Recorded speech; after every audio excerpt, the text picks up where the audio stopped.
मीराबाई धीरे धीरे पूर्ण अंतर्मुखी सी हो गई। अब राणा जी ने एक और षड्यंत्र रचा, और अब की बार षड्यंत्र कुछ ऐसा रचा कि मीराबाई को राजमहल से निकाल करके एक भूत महल था वहां भेजो, इनको वहीं रखो, भूत प्रेत रात रात भर डराएंगे, अपने आप खत्म हो जाएंगी। लेकिन भेजें कैसे? तो मंत्रणा कैसी बनाई? सुंदरता मंत्रणा ऐसी बनाई। मीराबाई एक दिन सब घर की रानी वास में बैठी थी, सब लोग वार्ता कर रहे थे। जो मीराबाई के विपक्षी थे उनमें से किसी ने चर्चा शुरू की, बोले कि अरे हमारे संबंध में एक लड़की है, उसको भूत आ गए हैं, ये भूत कैसे आ जाते हैं? मीराबाई अचानक ही बोल पड़ी, जो लोग भजन नहीं करते, ठाकुर जी का ध्यान नहीं करते, अच्छे काम नहीं करते, भगवत संत सेवा नहीं करते, ये बुरी आत्माएं उनको परेशान करती हैं। आप अपनी उस घर की कन्या को कहो कि खूब भगवत भजन किया करे, कोई भूत भूत कुछ नहीं करेगा। तभी एक बोली, अच्छा मीरा, तो लगता है कि तुम पर भी कभी भूत आक्रमण नहीं करेंगे? मीराबाई बोली, अरे भूत भूत ये सब तो उनके पीछे पड़ते हैं, भजन बिन नर मर गट के भूत। जो भजन नहीं करते उनके पीछे पड़ते हैं, मेरे पीछे क्यों पड़ेंगे? तभी दो चार कुछ मीराबाई की उम्र की जो घर की कुछ रानियां थी वो बैठ गई आकर के मीराबाई के पास, बोली, पता है तुमको हमारे चित्तौड़ में भी एक भूत महल है, हम कभी गई नहीं है, लगता तो बड़ा सुंदर है, लेकिन जाने की बड़ी इच्छा है। मीराबाई तुम चलो ना हमारे साथ, तुमसे तो भूत भागेंगे, हम तुम्हारे संग देख आएंगे अंदर से महल। उनका षड्यंत्र यह था कि महल के भीतर जाएंगी, चाबी राणा जी के पास रहती है, खोल करके भीतर घूमेंगी और घूमते घूमते अचानक से एक द्वार से हम भागाएंगे, मीराबाई को वहीं बंद करके आ जाएंगी। और ऐसा ही हुआ। भीतर गई, महल में सब पीछे पीछे चल रही थी मीराबाई के छुपते हुए। मीराबाई बोली, कोई डरने की बात नहीं है, भीतर ऊपर चलते हैं, वहां जाकर खूब कीर्तन करेंगे, तो यहां भी जितने भी भूत प्रेत आत्मा होंगी सब मुक्त हो जाएंगे। डर डर के पीछे चलती जा रही थी मीराबाई, थोड़ी आगे गई, जैसे ही आगे बढ़ी वे सब तो वहां से बाहर आ गई, ताला लगा करके चाबी ले जा करके राणा जी को दे दी। मीराबाई अंदर ही रह गई। 3 दिन तक मीराबाई उसी के भीतर रही।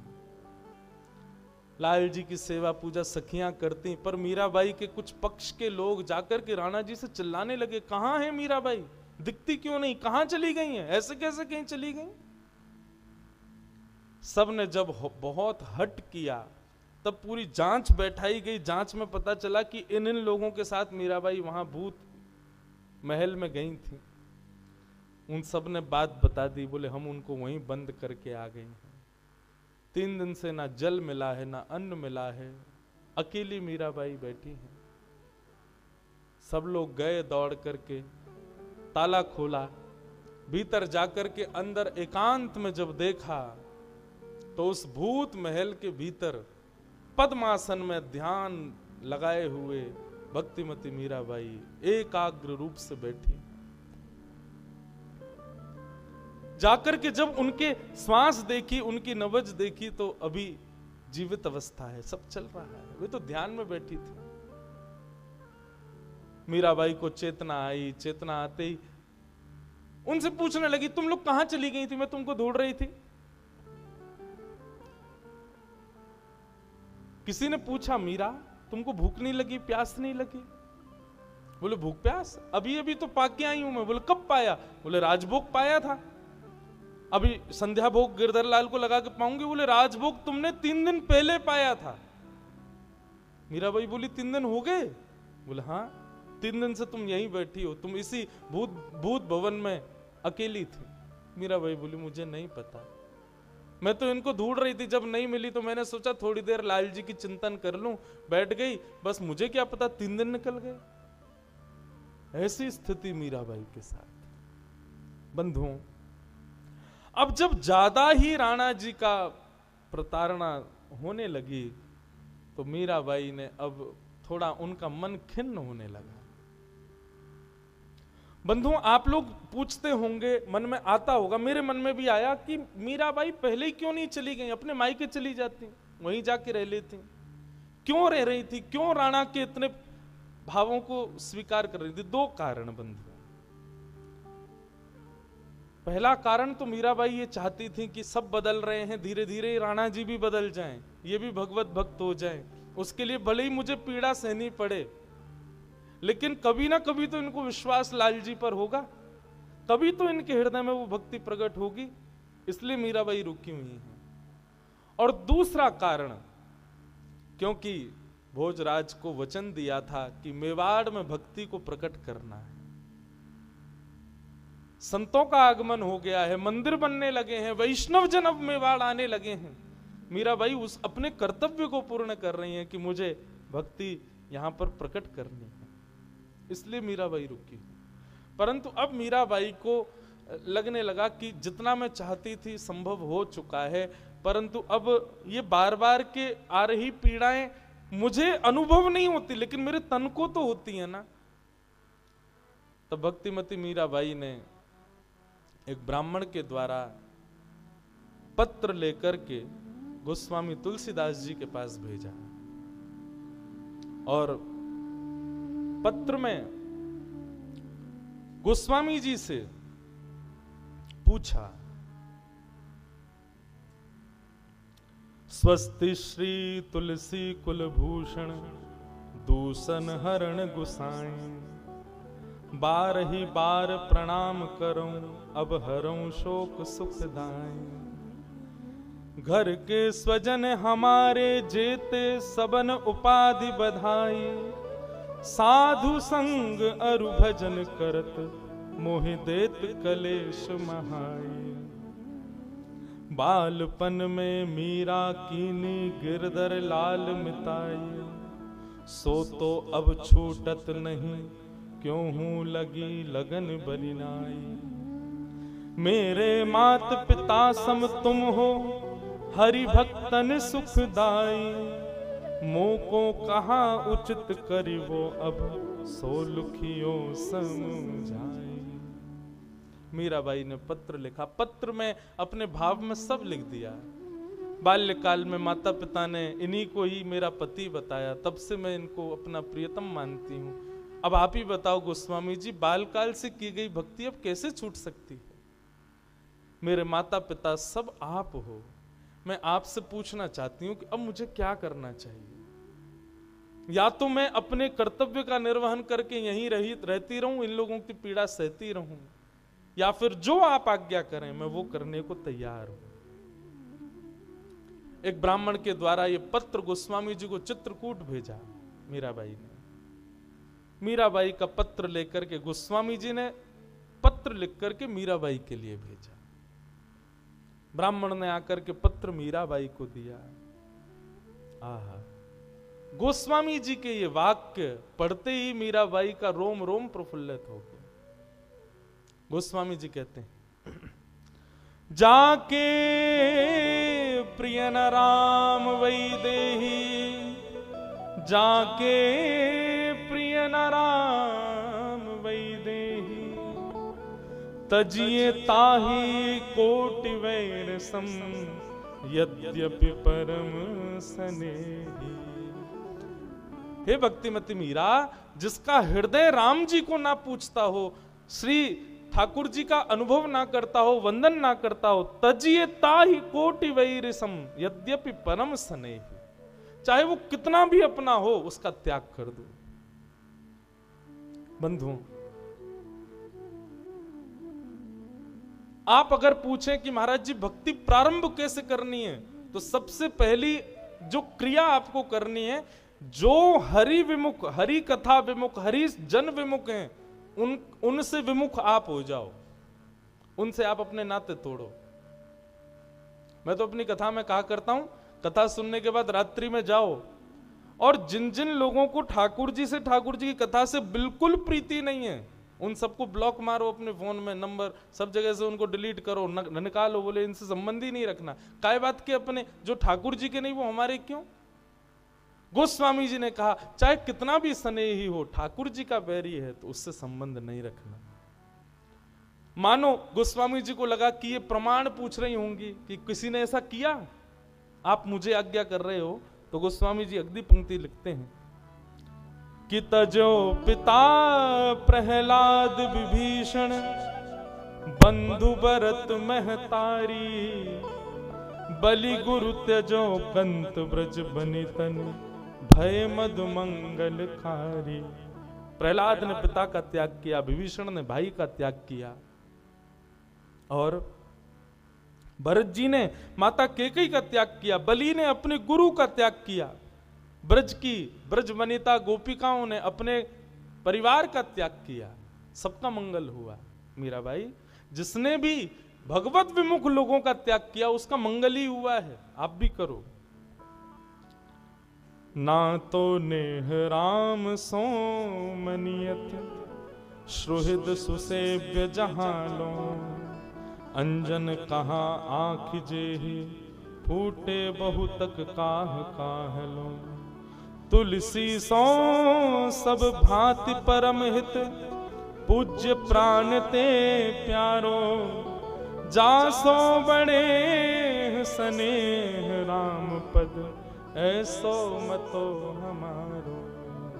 आहा, ये अंतिम पंक्ति गोस्वामी जी कहते हैं जिससे राम जी और प्रिय लगे वो करना चाहिए, ऐसी हमारी मति है। दूषित लोगों का त्याग करो मीराबाई। गोस्वामी जी का पत्र पढ़ते ही मीराबाई के नेत्रों से अविरल अश्रुधार गिरने लगे, और मीराबाई ने विचार कर लिया कि अब यहां नहीं रहना। भोजराज के साथ विवाह करके जिस चित्तौड़ में मीराबाई पधारी, भक्ति का सागर लेकर के, आज मीराबाई उसी चित्तौड़ को त्याग करके अब जा रही हैं।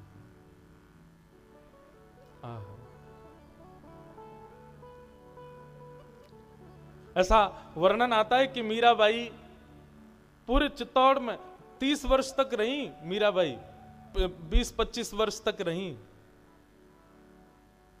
एक एक कक्ष का दर्शन किया, कहां कहां ठाकुर जी ने उनके साथ लीलाएं की, उन सब का दर्शन किया। जाते समय राजा भोज का स्मरण किया, मैंने अपना कर्तव्य पूर्ण कर दिया, अब मुझे आज्ञा दो।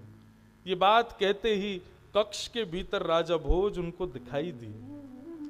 भोज को देखते ही भोज प्रसन्न मुद्रा में है और मानो जैसे मीराबाई को प्रणाम कर रहे हैं। मीराबाई चित्तौड़ से निकलने लगी, पूरा चित्तौड़ रो रहा है, सब मेवाड़ के लोग रो रहे हैं, रुदन कर रहे हैं, मानो जैसे सूर्य अस्त हो रहा है सदा सर्वदा के लिए, ऐसी पीड़ा सबके हृदय में हो रही है। मीराबाई चित्तौड़ से निकल करके वापस मेड़ता पधारी, और मेड़ता में आकर के अपनी पुनश्च श्याम कुंज में, जहां मीराबाई बाल्यकाल में सब ठाकुर जी की लीला करती थी, वहां आकर के मीराबाई ने पुनश्च उत्सव आदि मनाने प्रारंभ किए। परंतु बंधुओं, कुछ दिन में मीराबाई का अब मन विचलित हो गया, और एक दिन मीराबाई बैठे बैठे श्याम कुंज में विचार करती हैं, चलो कहां?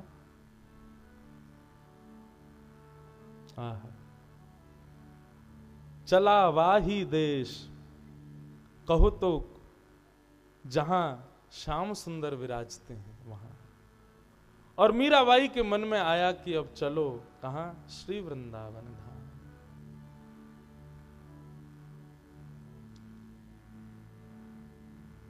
चलो रे मन श्री वृंदावन धाम, चलो रे मन श्री वृंदावन धाम, चलो रे मन श्री वृंदावन धाम, श्री वृंदावन धाम, चलो रे मन श्री वृंदावन धाम, चलो रे मन श्री वृंदावन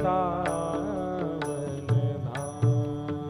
चलो रे मन श्री वृंदावन धाम। चलो रे मन श्री वृंदावन। मीराबाई बंधुओं, आज जैसे ही चित्त में आया कि चलो वृंदावन धाम, तो मीराबाई बहुत रोई। सखियों ने आकर के पूछा, आप रो क्यों रही हैं? मीराबाई बोली, मैं इसलिए रो रही हूं, इतने दिन से मेरे मन में क्यों नहीं आया कि मैं वृंदावन चलूं। इतनी पीड़ा विपत्तियां मैं सहती रही, कितनी बार मन में आया कि मेड़ता आ जाऊं, लेकिन मुझे इस बात की ग्लानि हो रही है, कभी मेरे चित्त में यह भाव प्रकट क्यों नहीं हुआ कि मैं वृंदावन चलूं।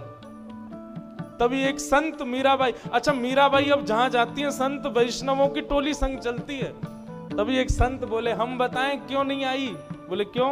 बोले इतने दिन से ठाकुर जी तुमको याद कर रहे थे, लेकिन मीराबाई अब तुमको श्री जी ने याद किया है, अब तुमको वृंदावनेश्वरी श्री राधा रानी याद कर रही हैं। और जैसे ही सुना वृंदावनेश्वरी हमारी किशोरी जी याद कर रही है, मीराबाई नाचने लगी।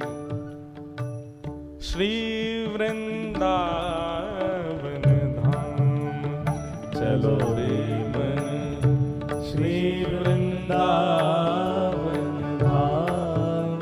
चलो रे मन श्री वृंदावन धाम। वृंदावन में यमुना किनारा, वृंदावन में यमुना किनारा। वृंदावन में यमुना किनारा। वृंदावन में यमुना किनारा। नाचत नंद किशोर चलो रे मन वृंदावन की ओर। नाचत नंद किशोर चलो रे मन वृंदावन। और मीराबाई अब पहले तो चित्तौड़ छोड़ के आई हैं, और अब मेड़ता से भी समस्त वैष्णव भक्त वृंद जो मीराबाई के संग रहते हैं, सबके संग अपने लाल जी को गोद में लिए निकल पड़ी वृंदावन की ओर। लागे वृंदावन नीको आली माने, लागे वृंदावन नीको, लागे वृंदावन नीको आली माने, लागे वृंदावन नीको। लागे लागे वृंदावन नीको आली माने, लागे वृंदावन नीको, लागे वृंदावन नीको आली माने, लागे वृंदावन नीको। ओ जहां विराजत राधा रानी, जहाँ विराजत राधा रानी। घर घर तुलसी ठाकुर सेवा, घर घर तुलसी ठाकुर सेवा। दर्शन गोविंद जी को आली माने, लागे वृंदावन नीको। दर्शन गोविंद जी को आली माने, लागे वृंदावन नीको। ऐसे नहीं, करताल बजा के गाओ। लागे वृंदावन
निर्मल बहत यमुना को, भोजन दूध दही को आली महे लागे वृंदावन भोजन दूध दही को आली महे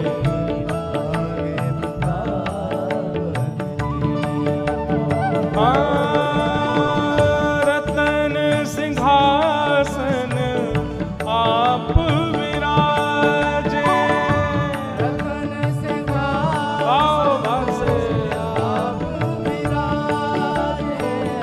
रतन सिंहासन आप विराजे, रतन सिंहासन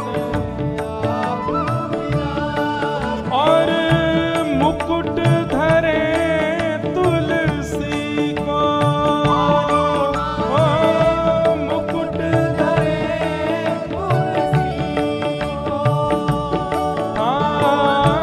मुकुट धरे तुलसी को,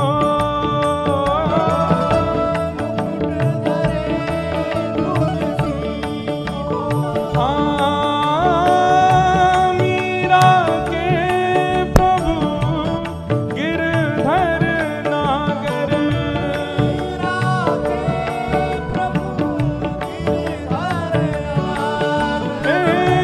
मीरा के प्रभु गिरधर नागर,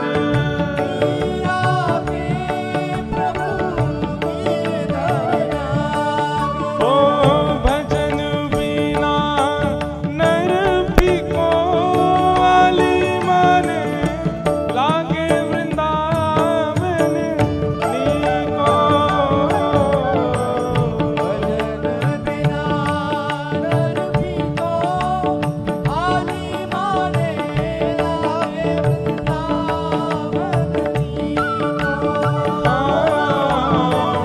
लागे वृंदावन नीको, आली मोहे लागे वृंदावन नीको,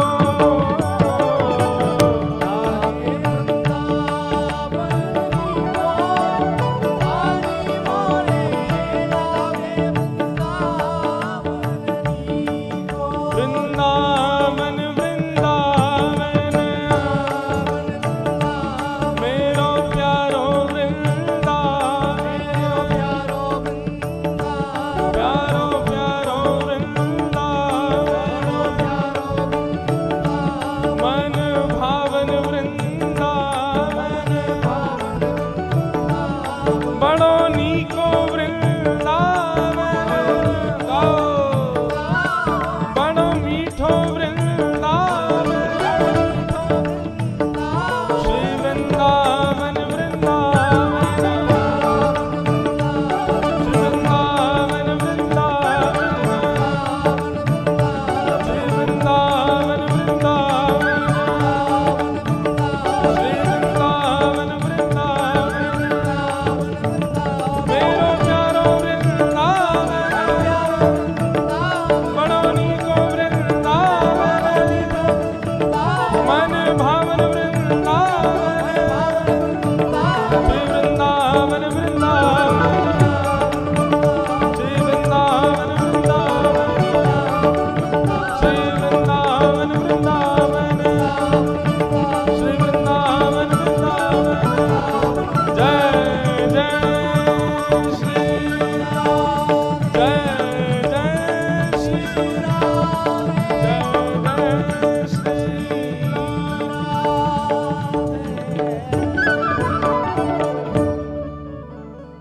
बोलो वृंदावन धाम की।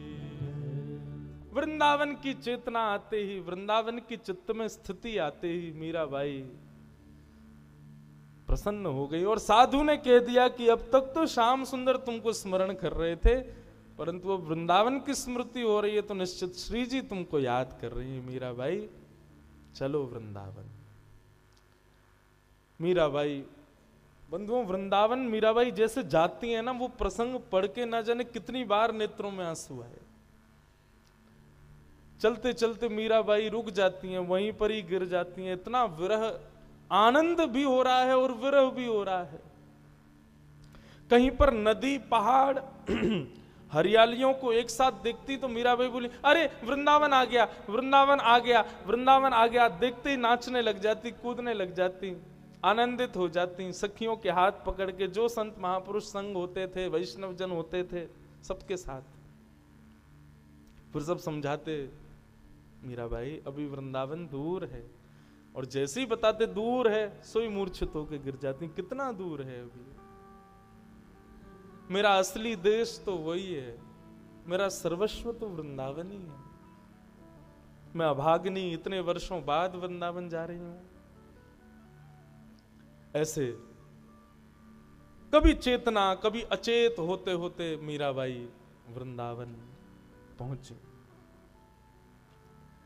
वृंदावन आने के बाद में कितने दिन तक तो मीराबाई को चेतना ही नहीं आई।